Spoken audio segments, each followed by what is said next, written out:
কোনো চালু থাকা সামাজিক প্রকল্প বন্ধ হচ্ছে না।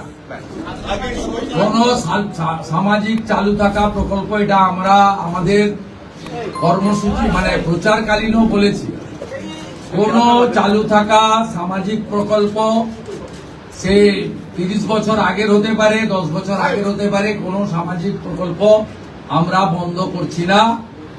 আমরা পেপারলেস অফিসও করব, আমরা সমস্ত পোর্টালগুলোকে আপডেটও করব এবং সমস্ত বেনিফিশিয়ারি ডিবিটির মাধ্যমে, যেটা নরেন্দ্র মোদীজির নেতৃত্বে দেশের সরকার করেছে, ডাইরেক্ট বেনিফিট ট্রান্সফারের মাধ্যমে হবে এবং সবটাই স্বচ্ছতার সঙ্গে হবে। আপনার প্রশ্নের উত্তরে আমি পরিষ্কার বলে দিই, যে স্কিমটার কথা আপনি বলেছেন, আমি শুধু ওই স্কিমটা নয়, চালু থাকা কোনো সামাজিক কল্যাণকর কর্মসূচি বন্ধ এই সরকার করছে না, কিন্তু ট্রান্সপারেন্ট স্বচ্ছতার সঙ্গে সেগুলো হবে।